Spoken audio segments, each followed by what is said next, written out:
Assalamualaikum warahmatullahi wabarakatuh. Di sini saya akan mengumpulkan tugas besar 2 pelajaran perekonomian Indonesia. Saya di sini akan menjelaskan masalah kondisi perekonomian di Indonesia. Perkenalkan, nama saya Putri Andini, NIM 43221010159, jurusan akuntansi.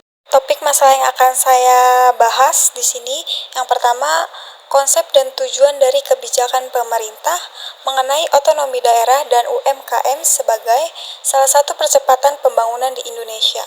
Lalu yang kedua ada masalah apa saja yang timbul akibat dari otonomi daerah ini dan UMKM.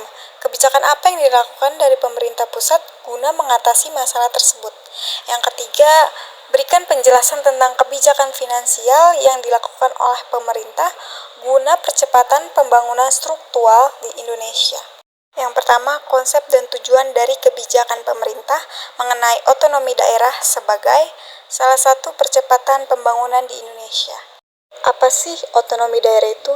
Menurut Undang-Undang Nomor 32 Tahun 2004 tentang Pemerintah Daerah, otonomi daerah adalah hak, wewenang, dan kewajiban daerah otonom untuk mengatur dan mengurus sendiri urusan pemerintah dan kepentingan masyarakat setempat, sesuai dengan peraturan perundang-undangan.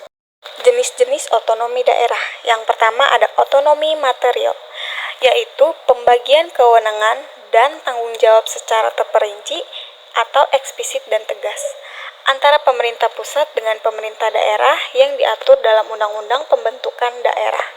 Lalu yang kedua ada otonomi formal. Otonomi formal adalah apa yang menjadi urusan otonomi itu tidak dibatasi secara positif. Satu-satunya pembatasan ialah daerah otonom yang bersangkutan tidak boleh mengatur apa yang telah diatur oleh perundangan yang lebih tinggi tingkatnya. Lalu yang ketiga ada otonomi real. Otonomi real menyatakan bahwa penentuan tugas pengalih atau penyerahan wewenang tersebut didasarkan pada kebutuhan dan keadaan serta kemampuan daerah yang menyelenggarakannya. Selanjutnya yaitu tujuan otonomi daerah. Tujuan otonomi daerah menurut Undang-Undang Nomor 32 Tahun 2004 tentang Pemerintahan Daerah Pasal 2 Ayat 3 menyebutkan bahwa tujuan otonomi daerah ialah menjalankan otonomi seluas-luasnya, kecuali urusan pemerintah yang memang menjadi urusan pemerintah dengan tujuan untuk meningkatkan kesejahteraan masyarakat, pelayanan umum, dan daya asing daerah. Selanjutnya di sini kita akan membahas mengenai masalah apa saja yang timbul akibat dari otonomi daerah ini dan UMKM, kebijakan apa yang dilakukan dari pemerintah pusat guna mengatasi masalah tersebut. Masalah-masalah yang timbul akibat otonomi daerah yang pertama ada kewenangan yang tumpang tindih, 2 anggaran, 3 elit lokal, 4 politik identitas diri. Klasifikasi masalah-masalah otonomi daerah terbagi menjadi 4. Yang pertama ada penyelenggaraan otonomi daerah oleh pemerintah pusat selama ini cenderung tidak dianggap sebagai amanat sehingga proses desentralisasi menjadi tersumbat.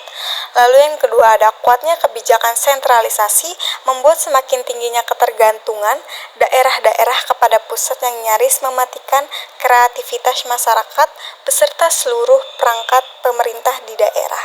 Yang ketiga, adanya kesenjangan yang lebar antara daerah dan pusat dan antara daerah sendiri dalam kepemilikan sumber daya alam, sumber daya budaya, infrastruktur ekonomi, dan tingkat kualitas sumber daya manusia.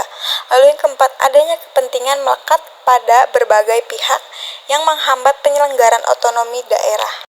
Lalu selanjutnya kebijakan untuk mengatasi permasalahan. Yang pertama, memperkuat fungsi kontrol terhadap jalannya pemerintah daerah, baik dilakukan DPRD sebagai badan legislatif maupun dari masyarakat. Lalu yang kedua, memberdayakan politik kepada masyarakat tentang arti pentingnya otonomi bagi kelangsungan pembangunan di daerah. Yang ketiga, meningkatkan mutu pendidikan sehingga mampu mencetak sumber daya manusia yang unggul dan berkualitas. Selanjutnya saya akan membahas tentang penjelasan kebijakan fiskal yang dilakukan oleh pemerintah guna percepatan pembangunan struktural di Indonesia. Apa sih kebijakan fiskal itu? Kebijakan fiskal adalah kebijakan yang diambil pemerintah demi menjaga pemasukan dan pengeluaran negara tetap stabil, sehingga perekonomian negara bisa tumbuh baik. Selanjutnya itu, kebijakan fiskal yang dilakukan oleh pemerintah guna percepatan pembangunan struktural di Indonesia. Pemerintah terus meningkat percepatan reformasi struktural dengan yang pertama, mendorong investasi langsung yang berorientasi ekspor. Dua, meningkatkan integritas perekonomian Indonesia ke dalam ekonomi global. Lalu yang ketiga, mendorong pertumbuhan sektor manufaktur dan non-komoditas. Yang keempat, meningkatkan daya asing. Lalu selanjutnya menjaga kesinambungan fiskal. Yang pertama, pemerintah berkomitmen untuk menjaga APBN yang sehat dengan tetap memberikan stimulus terhadap perekonomian. Lalu yang kedua, pendapatan negara ditargetkan meningkat menjadi 13,4 sampai 14,8% PDB per tahun. Yang ketiga, rasio perpajakan ditargetkan mencapai rata-rata 11,5 sampai 12,5% PDB per tahun.